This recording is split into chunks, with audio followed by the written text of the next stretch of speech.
Boa tarde a todos.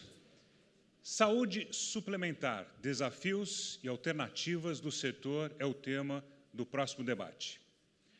Com o aumento dos custos dos tratamentos e a redução de clientes de planos de saúde, o que o setor está fazendo para reduzir despesas e melhorar a gestão?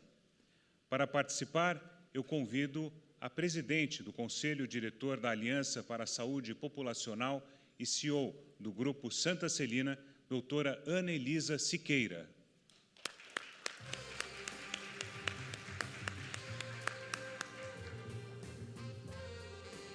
Convido também o diretor executivo da Fena Saúde, senhor José Sequim.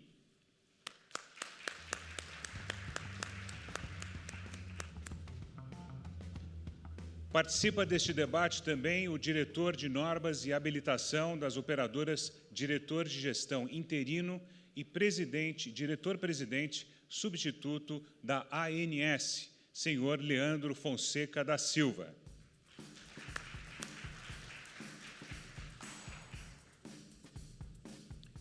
E completando, eu convido o diretor-presidente da Unimed BH, doutor Samuel Flan.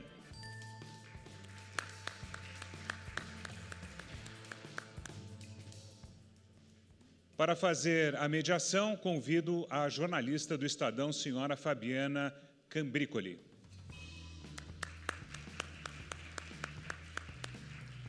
Muito obrigado a todos, um ótimo debate.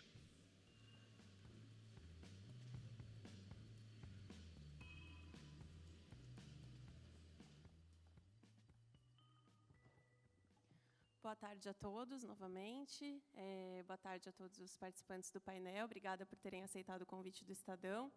Então, para começar o debate, acho que a gente pode ir um pouco nessa introdução, né, que é o objetivo do painel, falar diante desses grandes desafios do setor de saúde suplementar, que eu acho que a gente pode resumir no aumento dos custos, né, a gente vê que a inflação médica, os custos de saúde são muito maiores da inflação comum, a redução de clientes, que é o que a gente está vivendo agora no país, e também a particularidade do envelhecimento da população, que a gente já comentou um pouco aqui de manhã. Que experiências vocês poderiam dividir conosco sobre medidas que vocês estão tomando para tentar reduzir os custos, mas sem prejudicar a qualidade da assistência ao usuário? Pode começar, Ana Elisa. Obrigada pelo convite do Estadão de estar aqui, poder falar em nome da ASAP, do Grupo Santa Celina, sobre os desafios que acho que já foram bem postos aqui no primeiro painel, com o pessoal discutindo modelos assistenciais, modelos de remuneração. Então, acho que teve uma fala do Balestrin que foi bem incisiva, que é, enquanto a gente não definir exatamente o que a gente quer para o nosso sistema de saúde, vai ser difícil a gente partir para o próximo passo. Assim, acho que a boa notícia é que estamos começando a ficar alinhados no propósito da construção de um modelo, da necessidade da construção de um modelo assistencial diferenciado. Então, acho que essa é a boa notícia. Estamos começando a sair só da fala e começar, em algumas experiências isoladas, com incentivo da agência e de outras associações, a colocar um pouco em prática aquilo que a gente, algum tempo atrás, achava impossível que fosse ser feito. E aí, a partir do momento que a gente começa a desenhar novos modelos assistenciais, a gente começa a entender que novos modelos de remuneração vão começar a existir também. Não adianta a gente também, como foi dito aqui, dar o passo, tentar mudar o modelo de remuneração antes, e isso é uma coisa que a gente está começando a enxergar, que estão existindo alguns movimentos no sentido de mudar o modelo de remuneração, antes de pensar no modelo assistencial que a gente tinha que colocar em prática. Então, eu acho que, se dentro do que a gente vem, do que a ASAP vem pregando nos últimos anos, então, para quem não sabe, a ASAP é a Aliança de Gestão de Saúde Populacional, fundada há 7 anos por um grupo de players da cadeia de saúde.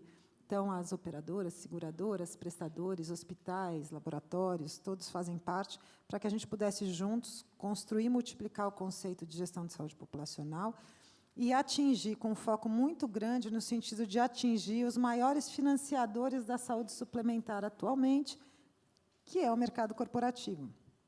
Porque se a gente não envolver o financiador do sistema na necessidade da mudança do modelo, a gente também não vai conseguir fazer. Então, a ASAP ela tem um papel de ser um ativista na causa da gestão de saúde populacional, para que a gente contamine o financiador, para que ele deixe de achar que terceirizar a necessidade de mudança de modelo vai resolver o problema dele, e não vai. Então, como ponto de partida, a gente tem preconizado e falado bastante que existem alguns passos que a gente precisa dar, que eu brinco que é o novo modelo antigo, né? Então, quando a gente vai falar de novos modelos assistenciais que já estão caminhando para serem implantados em alguns, junto com empresas, junto com hospitais, a gente está começando a falar de modelos que tragam no seu DNA a questão da coordenação do cuidado. Para isso, a gente coloca, obviamente, o usuário do sistema no centro da cadeia, e, quando a gente faz esse movimento, a gente, obviamente, é necessário a gente tratar a segurança, a experiência do paciente, como consequência, a redução de custo. Então, esse movimento de trazer para a cadeia a coordenação de cuidado, eu acho que alguma coisa está começando a acontecer, através de uma organização de porta de entrada, de uma hierarquização de rede, de uma integração de diferentes players, para que a gente possa chegar naquele resultado assistencial que a gente acredita satisfatório. A gente, chegando neste resultado, a gente começa a gerar valor para toda essa cadeia, que é o que vai provocar a mudança. Então, acho que, para não me estender, porque todos vão falar e a gente depois vai debater, eu acho que é isso que eu tenho visto neste momento em relação aos primeiros passos para que a gente alcance aquilo que a gente preconiza como necessário, que é a mudança do modelo assistencial hoje vigente. Muito obrigado. Obrigado pelo convite. Satisfação estar aqui. De fato, frente à queda de beneficiários e aumento de custos, as operadoras têm que se reinventar, têm que repensar e inovar.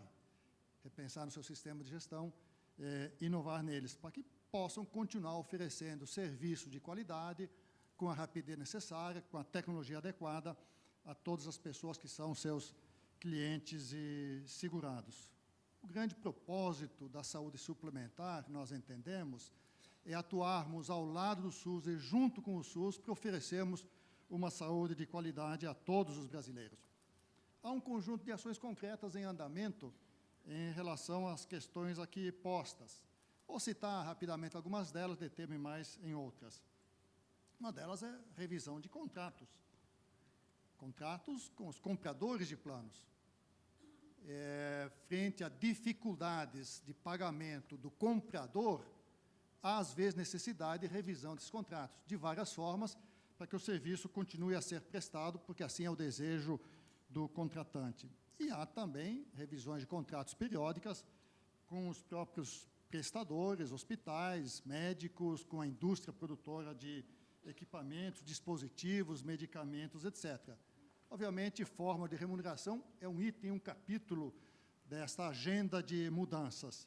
Não vou me deter sobre isso, que é um assunto que vem sendo conversado há mais de 10 anos. E, para muita gente, percebe uma certa frustração nesse caminho. Eu acho que não, eu acho que as coisas estão andando, talvez não na velocidade com que se desejava, mas estão sendo observadas mudanças importantes em forma de pagamento em diversas operadoras, com metas que estão sendo alcançadas e replicadas para os anos seguintes. Eu vou citar mais algumas ações gerenciais das próprias operadoras. Eu começo por gerenciar os custos próprios da operadora, que no passado representavam entre 20% e 25% de toda a receita das mensalidades, hoje estão na faixa dos 15%. Ou seja, a diferença é a sinistralidade, que passou dos 75, 80 para 80, mais para os 85%. Todas as modalidades observaram uma importante redução de despesa consigo mesma nos últimos 5, 7 anos.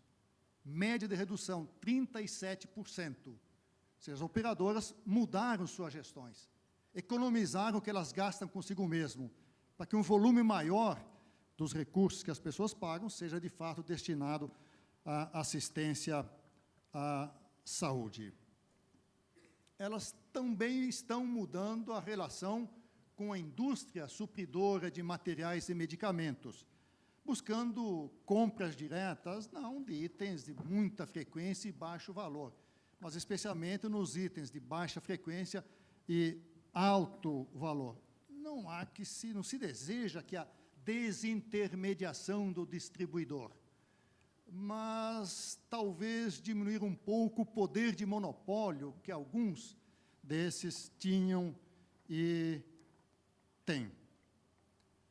Ela mudou, as operadoras também estão revendo suas relações comerciais com a indústria e com os prestadores, com revisão, migração de margem, mudanças de forma de pagamento, compras diretas de dispositivos, etc.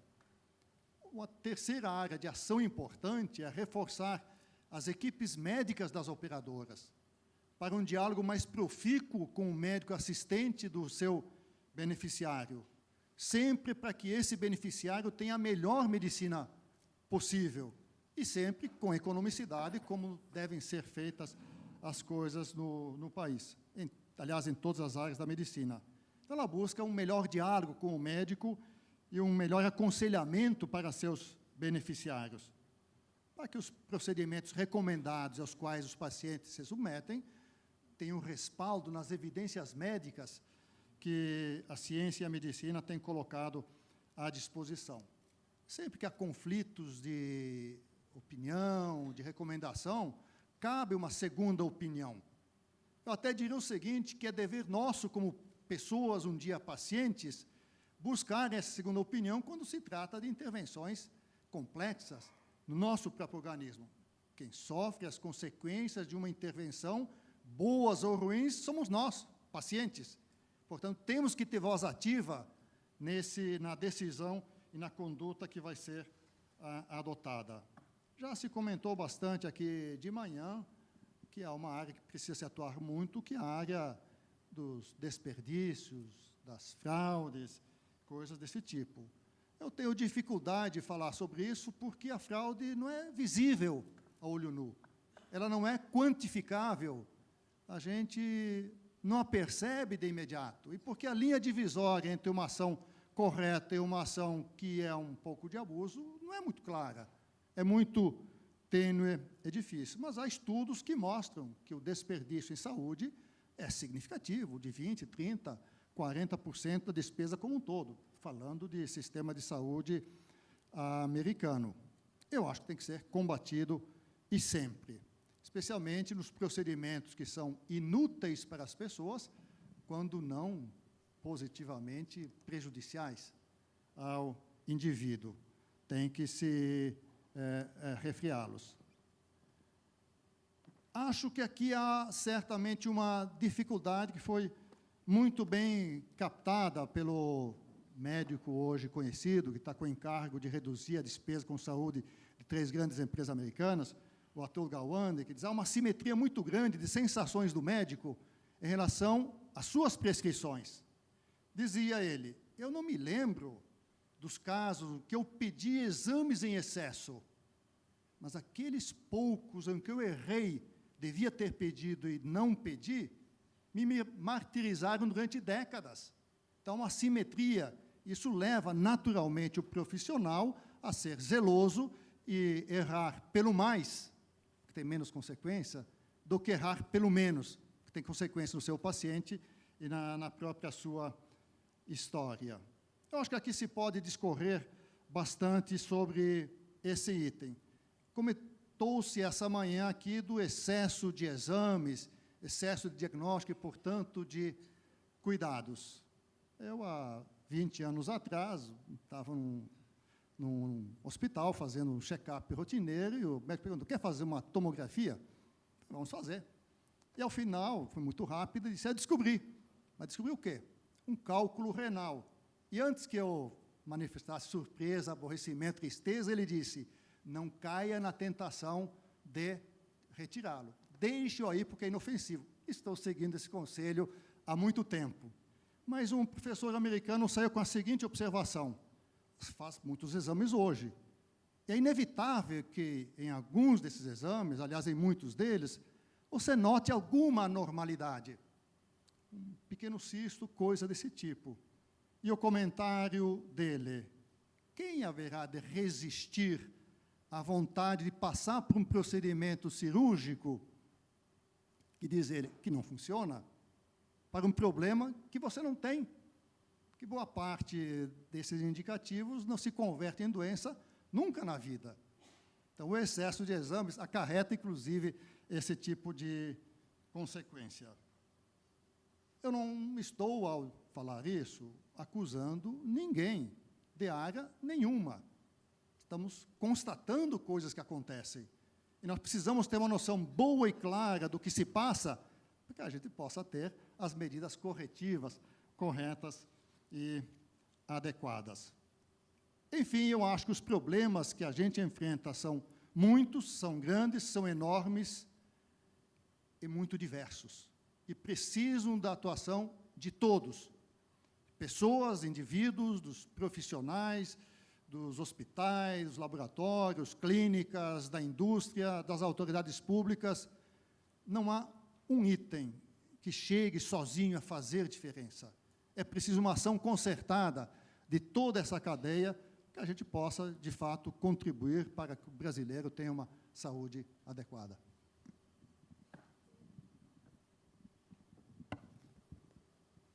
Bem, boa tarde, Fabiana, obrigado pelo convite. Os colegas de mesa, é um prazer em estar aqui com vocês. Aqui em São Paulo, o pessoal conhece muito pouco a Unimed Belo Horizonte, então acho que, antes da gente falar um pouquinho a respeito do tema, eu queria falar um pouquinho sobre a Unimed Belo Horizonte. A Unimed Belo Horizonte tem 1.262.000 clientes, concentrada na área metropolitana de Belo Horizonte. São 5.700 médicos cooperados. Nós temos cerca, hoje, de 700 leitos próprios, terminando a construção em fevereiro de mais um hospital, será mais em torno de 300 leitos. Então, pelo 5º ano consecutivo, nós somos considerados pela Agência Nacional de Saúde Suplementar como a melhor operadora entre as grandes operadoras. Então, assim, os problemas da saúde, os problemas do país já foram bem abordados. Eu só queria levantar aqui a judicialização, não da área médica específica, que a gente já viu esse debate de manhã, mas a judicialização dos contratos e do modelo de reajuste médico. Eu acho que isso tem que ficar muito claro, porque está havendo uma interferência muito grande dentro do modelo nacional, que está afetando não só as operadoras de plano de saúde, como todo os modelos de contrato, com isso deixando uma insegurança muito grande, principalmente quando você trabalha a longo prazo com um cliente dos planos individuais. Especificamente, nós perdemos emprego e cerca de 80% dos planos são planos empresariais. Consequentemente, nós perdemos clientes. O que a gente nota, especificamente, é que a gente não perdeu as empresas, é que as empresas demitiram muita gente. Tem empresas que a gente acompanha lá em Belo Horizonte, que em 2014 elas tinham 2.000 funcionários, agora, em 2018, elas tinham 400 funcionários. Elas continuavam pagando. O que a gente vê é que o processo de ganho de produtividade ele está feito a todos desse Brasil, a todos que têm empresa.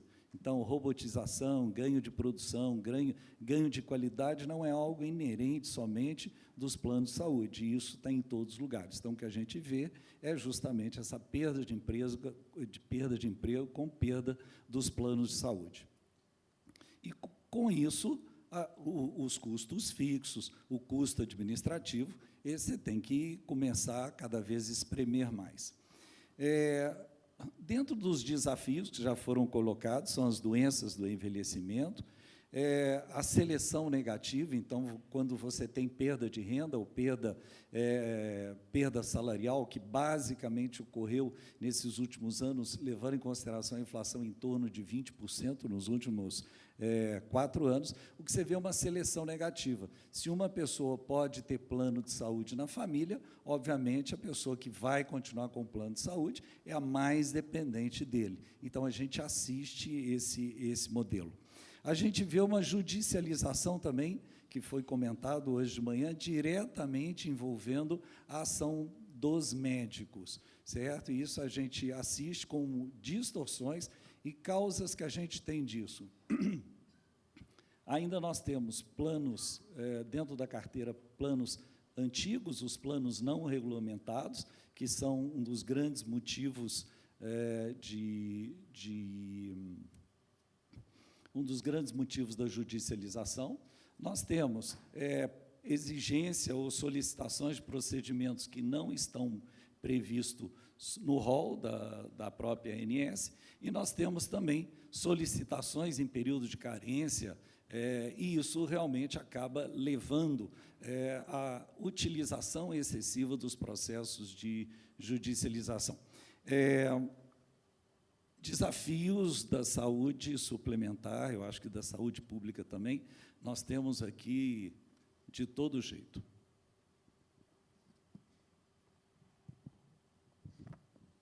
Boa tarde a todos aí. Obrigado, Fabiana, aí pelo convite.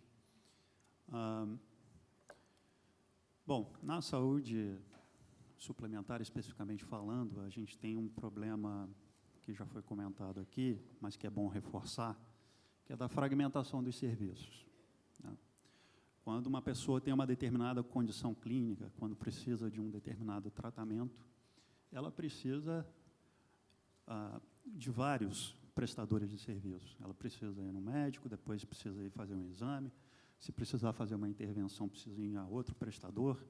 Ela precisa navegar na rede prestadora de serviços, e ela, usualmente, faz isso sem uma orientação, sem alguém, de fato, olhar para a gestão de saúde necessária para tratar aquela condição clínica.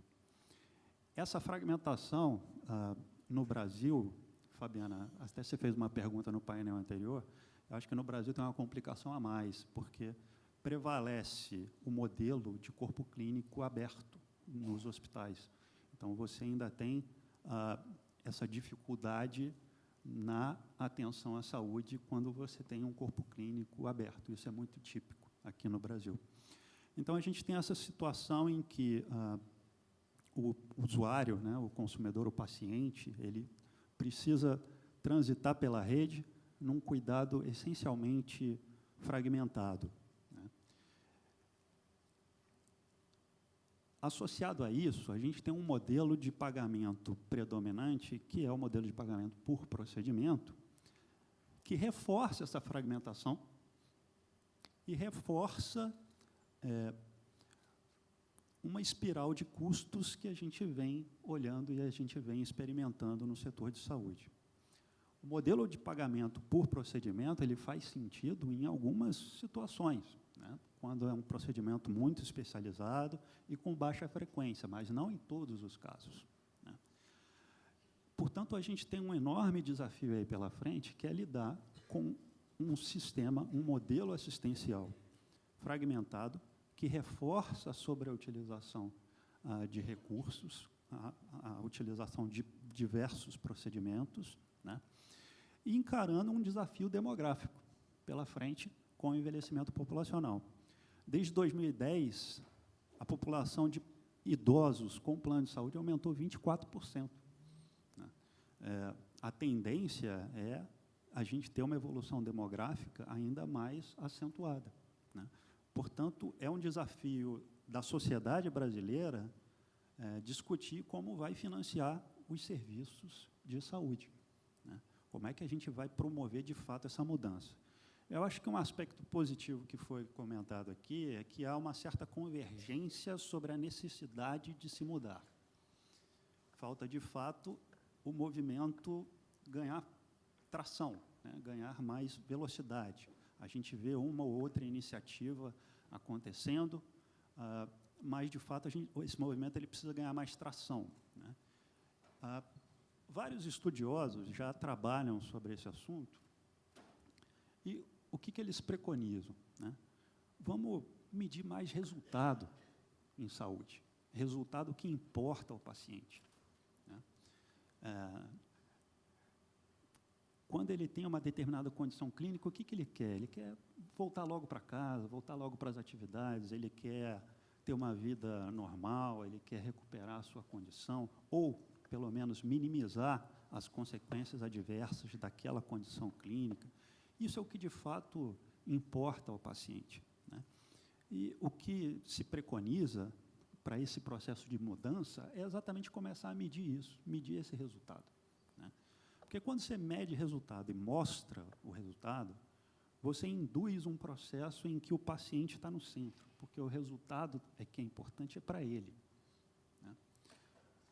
E quando o paciente está no centro, o próprio sistema se reorganiza a oferta para não ficar tão fragmentada assim e ter um olhar coletivo, portanto, sobre aquele paciente, para ele ter uma atenção melhor à saúde. E, com isso, com essa redução de fragmentação, você consegue até ter custos menores, né? A gente já vê iniciativas, casos positivos em relação a essa abordagem. É uma abordagem lenta, demorada, né? Pode encontrar resistências, mas é um caminho talvez muito mais consistente para a gente, de fato, ter uma mudança estrutural no setor do que eventual política mais populista de controle de preços. O que talvez possa acelerar esse processo de mudança do setor seja exatamente a participação mais ativa de um ator relevante, que a Ana Elisa aqui comentou, que é o contratante de plano de saúde. 67% dos planos de saúde são coletivos empresariais. Portanto, se o contratante de plano de saúde, se ele entende que o funcionário dele, a família do funcionário dele, é importante que ela esteja saudável, para que a produtividade daquele trabalhador se mantenha em nível elevado, para que a produtividade daquele trabalhador contribua para a empresa dele, se ele entende isso, que ele tem que fazer também gestão de saúde, aí sim a gente consegue um processo mais acelerado de mudanças, porque ele vai demandar isso do sistema, ele vai demandar isso das operadoras e dos prestadores de serviço. Portanto, o que o regulador ele está procurando provocar é esse tipo de debate. Agora, a ANS sozinha não vai conseguir resolver todos os problemas do setor. De fato, precisa de um engajamento de todos os atores, contratantes, prestadores, operadoras de plano de saúde.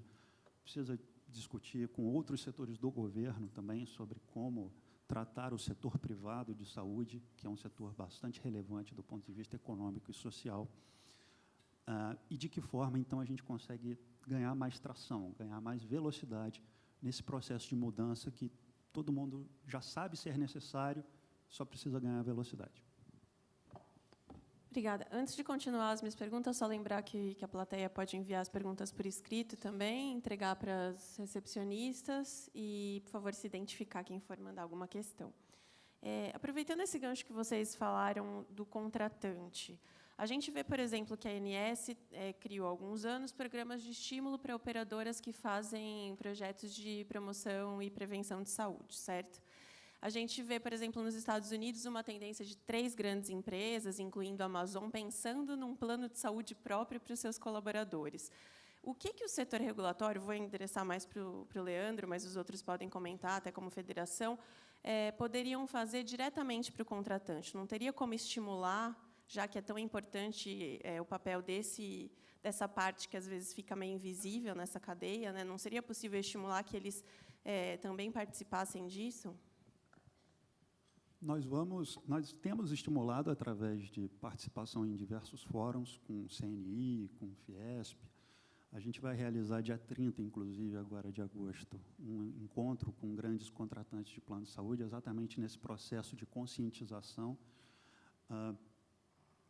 E nós fizemos um normativo, que é a RN 389, que fala de transparência de informação aos contratantes de plano de saúde, para exatamente dar condições ao contratante de ter mais acesso às informações sobre a utilização dos serviços de saúde feito pelos seus funcionários, de tal forma que ele possa negociar melhor com a operadora, de tal forma que ele possa argumentar melhor com a operadora como fazer a gestão de saúde dessa sua população.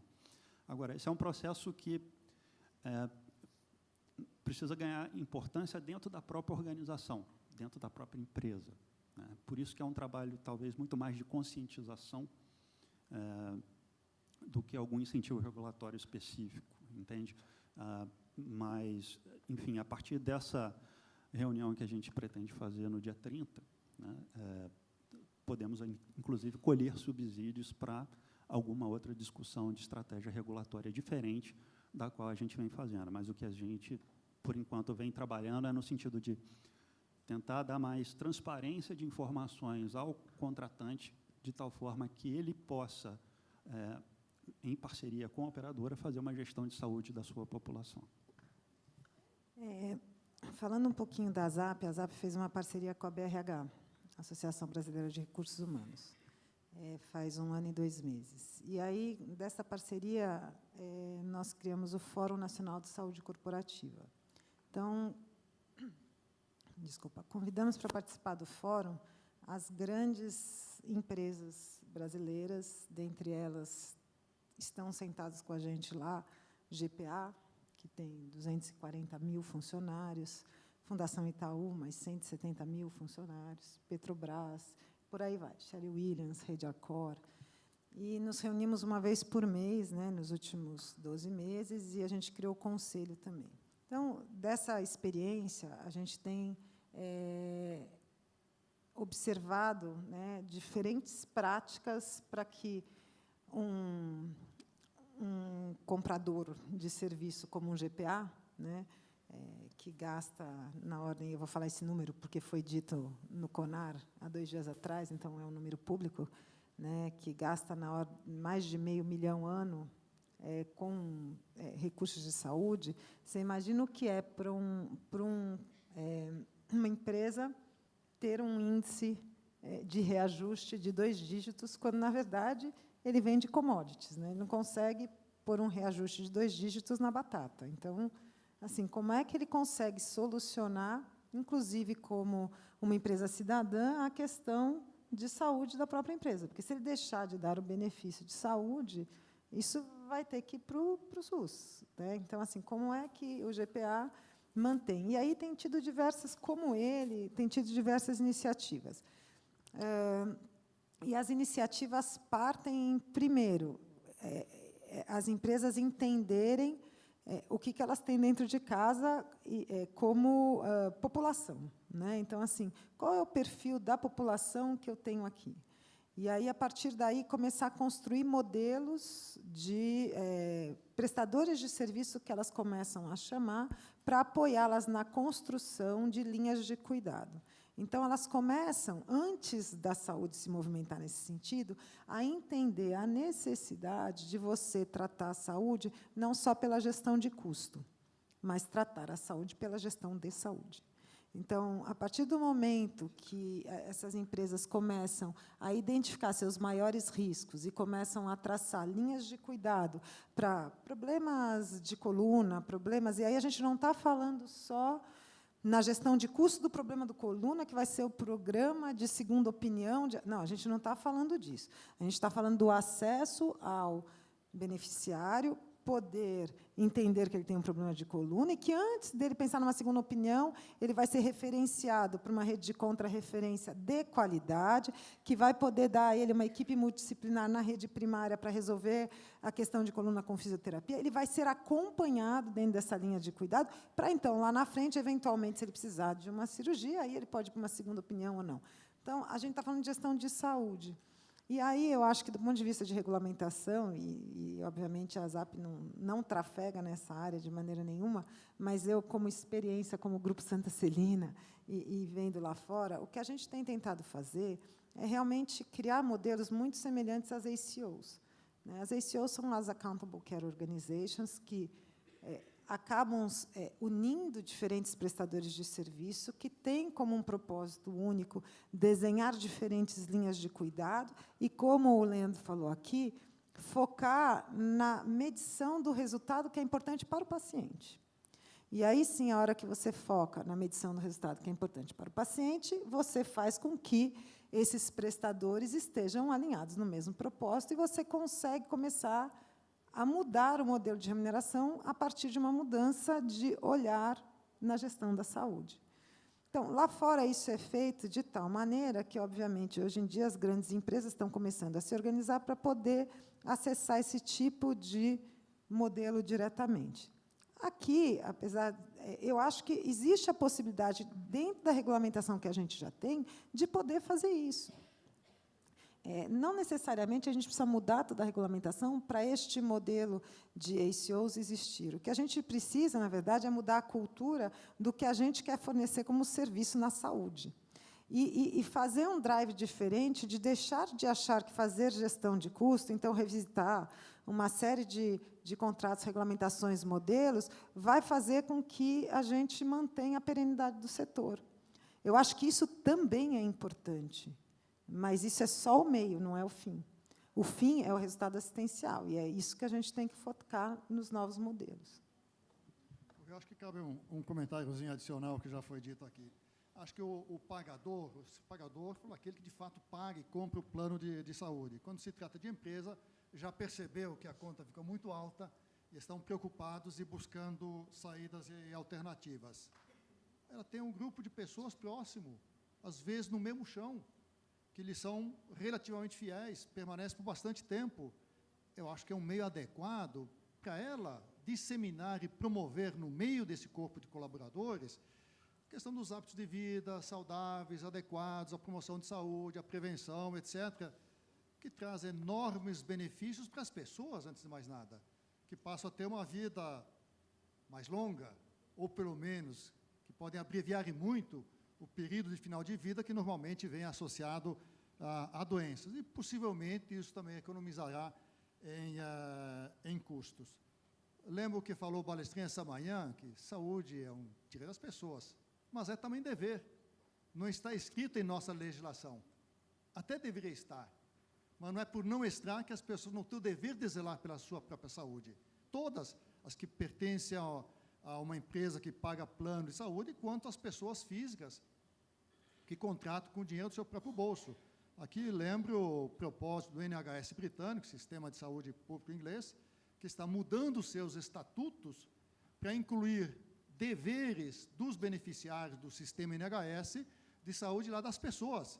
As consequências disso a gente não sabe ainda, mas certamente é um passo importante a lembrar as pessoas que, além de direitos, elas têm deveres para consigo mesmas e para com a coletividade de quem precisa de plano de saúde. Eu entendo que o envolvimento do pagador é vital nessas questões todas de custos, de ter boa saúde, de zelar.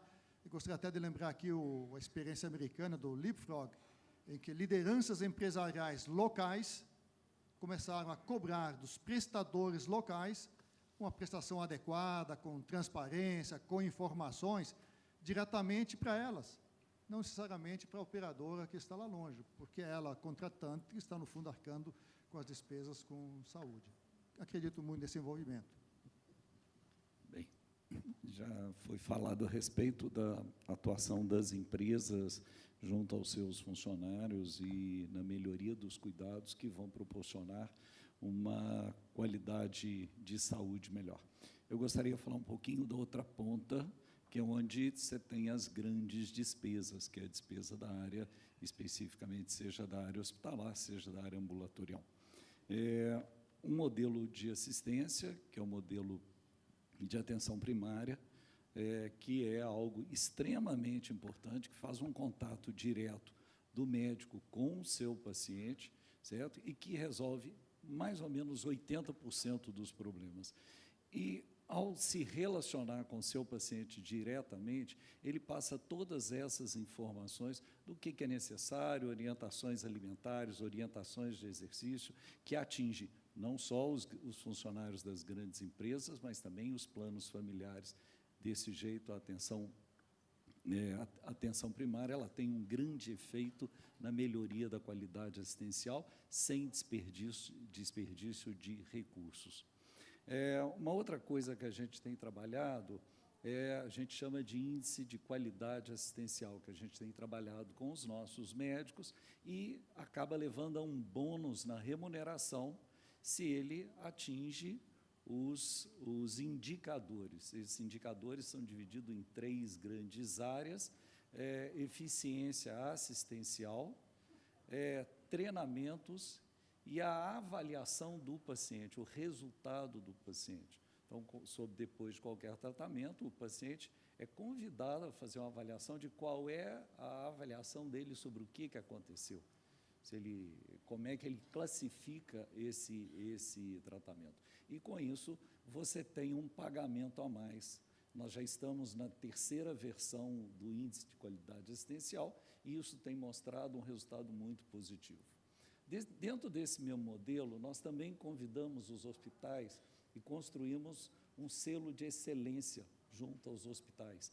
Ele privilegia 5 grandes itens: a segurança do paciente, acesso ao paciente, o desempenho do hospital, a experiência do cliente e a certificação do cliente. Cada um desses itens, ele se desdobra com uma série de indicadores. O mais interessante é que a gente não determinou que fosse assim, nós convidamos os hospitais para trabalhar e estabelecer esses indicadores.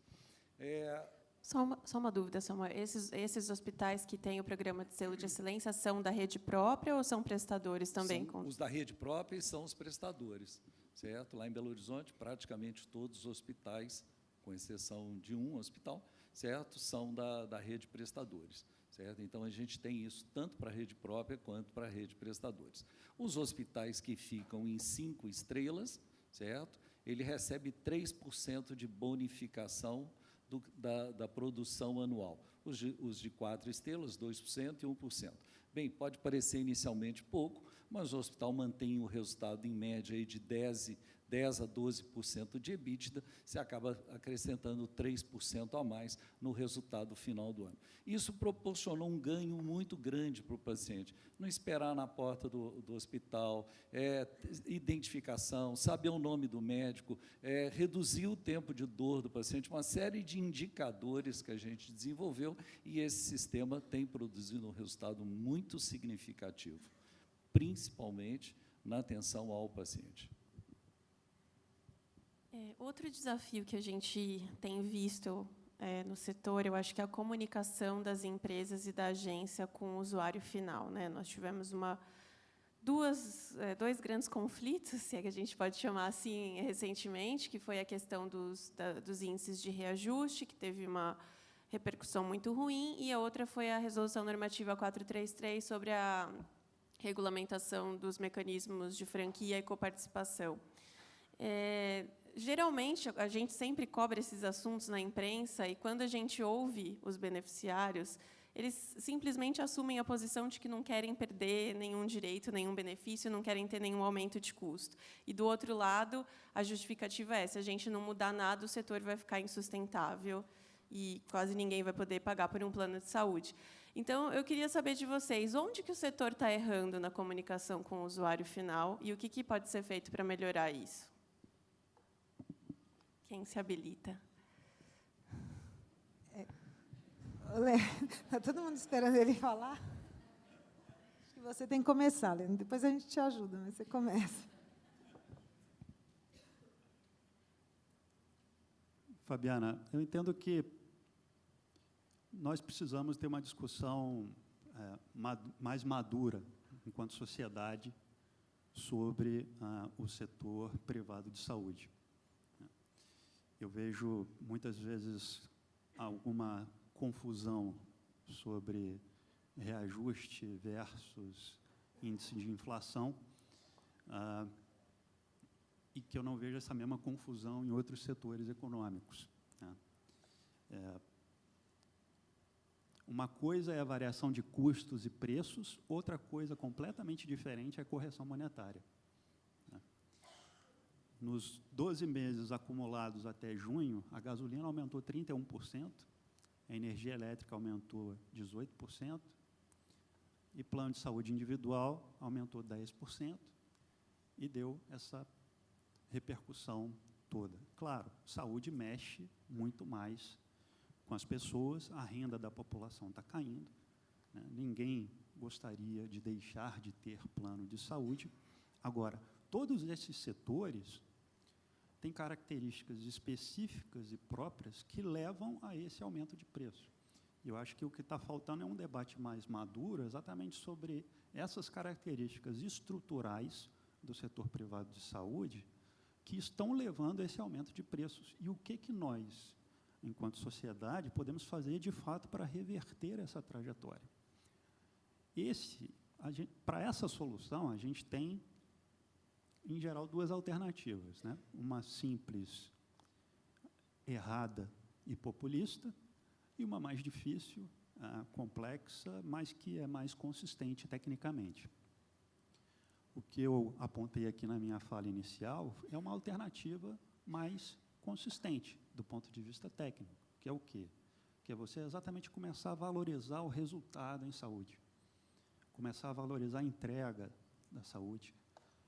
Isso, aos poucos, vai reorganizando a oferta dos serviços de saúde, vai diminuindo a fragmentação, vai colocando o beneficiário no centro e tem o condão de proporcionar novos modelos de remuneração, ao invés do pagamento por procedimento, e aí, com isso, a gente consegue reduzir essa trajetória, ou até mesmo reverter essa trajetória de aumento de preços. Eu acho que, enquanto setor, a gente precisa, de fato, se comunicar melhor com a sociedade sobre o que precisa ser feito e explicar com clareza quais são os desafios que a gente tem para superar. Esse desafio do financiamento é um desafio inexorável e que precisa entrar na agenda pública de debate, não ser só um tema restrito a uma agência reguladora, precisa ganhar espaço público de debate, precisa ter política de Estado sendo discutida em torno do setor. Então, o que eu digo é isso, acho que a gente precisa ter um debate mais maduro na sociedade, mais sereno, mais técnico, menos apaixonado, para que a gente consiga, de fato, construir pontes, né, e não destruí-las. Do ponto de vista do Fórum de Saúde Corporativa, foi muito interessante, porque uma semana depois da RN, a gente teve a reunião, né? E não vou falar como pessoa física, vou falar da parte corporativa, da normativa que vinha trazendo a franquia coparticipação, que nada mais era do que uma coisa que as empresas já aplicam, já existe, né? Vinha até ali com um cap de máximo de possibilidade de desconto de coparticipação para aquele funcionário. E, de repente, isso virou uma comoção, inclusive, para os beneficiários do plano das empresas, né? Então, eu acho que a gente tem, como país, eu acho que uma cultura absolutamente paternalista, né? De achar que a gente tem que receber tudo e a gente não tem que fazer nada. A educação em saúde, como acabou de falar o Sequinha aqui, a necessidade do usuário, né, do sistema de saúde entender e ser educado para usá-lo corretamente, ele pode vir pelo amor ou pela dor, né? E pelo amor é a gente tentar trazer experiências positivas dentro de modelos que tragam resultados assistenciais, né? Até lá, a dor é você fazer com que ele entenda e participe. Hoje, as empresas, inclusive, todas essas que eu falei, e que a gente tem tido muito contato, elas detalham dentro dos olerites aquilo que está sendo descontado e o porquê, para que as pessoas possam ser educadas a entender que a utilização inadequada ela tem um custo social que está na garrafinha de água, que ele vai pagar depois, porque ele também é usuário da garrafinha de água. Ele não é só o colaborador daquela empresa que vai financiar o plano, que não vai dar a coparticipação, que ele vai poder usar ilimitadamente e vai ter um reajuste de 30% que vai vir para o copinho de água. Então, a necessidade de se educar a população a utilizar de uma maneira adequada o benefício de saúde, porque a hora que o colaborador, né, dentro do mercado corporativo, recebe uma carteirinha, eu brinco que é o shopping center da saúde, é tudo que ele quer, e aí ele sai gastando irracionalmente, porque o nosso sistema estimula ele gastar irracionalmente. A partir do momento que a gente tem um sistema fragmentado, como foi dito aqui, baseado no fee for service, que, por incrível que pareça, ninguém falou essa palavra ainda nesse painel, mas que é real, entendeu? É um sistema que estimula, na verdade, o consumo. Então, a gente tem um consumerismo sem necessariamente focar no resultado assistencial. Então, a questão da coparticipação e da franquia, e aí a falta de entendimento que isso já existia e veio, na verdade, para regulamentar alguma coisa a favor, principalmente quando a gente olha lá, e tem uma parte que diz, inclusive, que a atenção primária, né, dentro de atenção primária, exames, consultas que estejam neste modelo, estão isentos de coparticipação, estimulando novamente a mudança de um modelo assistencial.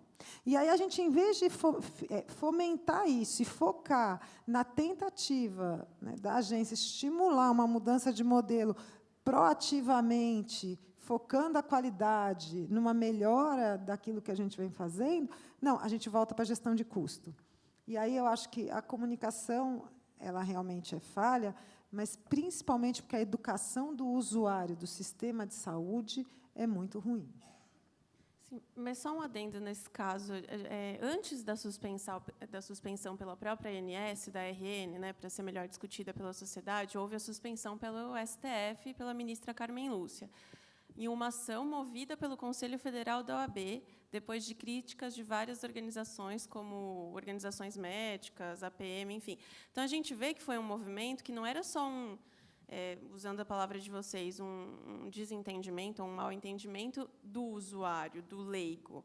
A gente vê a presidente do Supremo falando, temos que suspender porque não se pode perder direitos. Então, dentro dessa ótica, falta de entendimento. Também. Exatamente. Então, assim, é aí que eu pergunto. Eu entrevistei várias vezes o Dr. Rodrigo, que é o diretor responsável pela norma, e ele falava, na verdade, a gente quer trazer mais previsibilidade para o usuário com essa norma, porque os mecanismos já existem. Se nem os órgãos que deveriam ter um diálogo mais qualificado, digamos assim, entenderam a norma, é justamente por isso que eu fiz essa pergunta, não questionando a adequação da norma ou não, mas onde que existe esse erro, né? Quem é o sujeito, então, que deveria educar, tanto o usuário final quanto esses órgãos que fazem parte das decisões? Vou fazer alguns comentários sobre esse tema também. Eu acho que comunicação, Fabiana, é vital em todas as organizações, e cada vez mais assim. E é preciso se comunicar direito. E há, certamente, falhas em comunicação. Não são intencionais, você pensa que está comunicando de um jeito e a pessoa entende um pouco de outro e vice-versa, a depender da palavra, do momento, da hora do dia, das ideias e emoções que a pessoa está no momento de ouvir. Na área dos reajustes, nós promovemos um encontro grande, algumas semanas antes do anúncio, para discutir exatamente esse tema, porque a gente imaginava que viria um número significativo, pelo menos muito acima da inflação. As pessoas têm que entender por que essa diferença. Mas veja que, mesmo entendendo a motivação, isso em nada ajuda a pessoa a pagar o seu plano. Um dia entra a minha secretária, lívida, pálida, com a cara de transtorno, e diz, meu plano foi reajustado em 25%. Ela paga o plano dos pais dela. Minha renda não dá mais para pagar. Tem explicação para essa pessoa?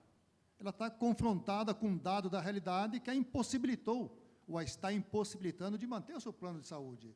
Não há explicação possível de minorar esse tipo de problema. É que as mensalidades crescem porque as despesas crescem. As operadoras não fazem isso da maldade. Elas têm contas a pagar. Tem os hospitais que têm que fazer o pagamento, aos médicos, às clínicas, laboratórios, exames e tudo. E a receita das operadoras é a receita de quem paga as mensalidades. Então, o que se tem que olhar é para os formadores das despesas, para que essas ou essas despesas não cresçam a ponto de tornar insustentável. Quando eu falo insustentável, não é para a operadora, é para o pagador, é para a empresa que paga plano para seus colaboradores, é para as pessoas físicas que pagam do seu bolso.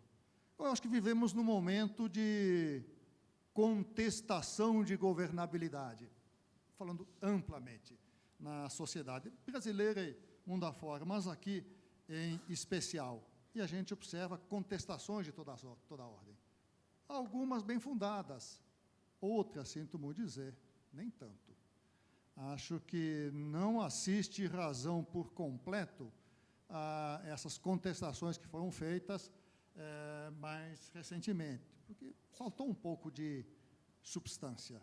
Eu acho que algumas são motivadas por desentendimento. A comunicação resolve.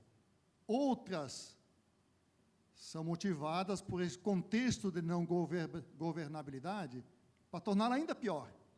Contra essas, não tem jeito. Como na minha primeira fala, o efeito Brasil, que é a intervenção do judiciário em outras áreas, principalmente nas áreas contratuais, a gente assiste isso.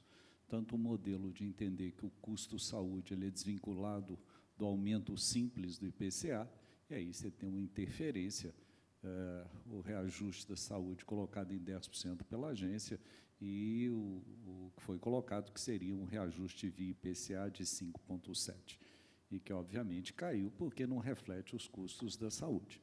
A segunda foi a medida do Supremo cancelando. No entanto, a nossa visão é que uma regulamentação de colocar a coparticipação em 40%, em inúmeras situações que a gente conhece de operadoras, ele ia baixar o preço da coparticipação em inúmeras situações, porque tem operadoras que trabalham com valores muito acima desse nível. Eu acho que isso ia regular o mercado, ia ajudar a uma padronização, até para ajudar na concorrência, porque hoje quem compra um plano de saúde tem extrema dificuldade de enxergar as diferenças que existem entre os vários planos. Desde a entrada da agência, a gente assistiu praticamente, hoje a gente tem menos da metade das operadoras que existiam quando a agência começou. Então, para as grandes operadoras, normatizar o mercado é muito bom.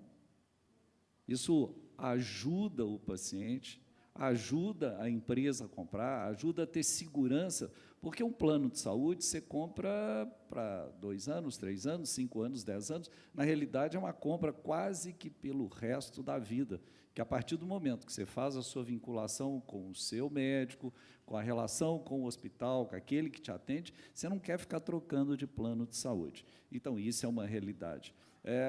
A comunicação foi basicamente às custas dos meios de comunicação.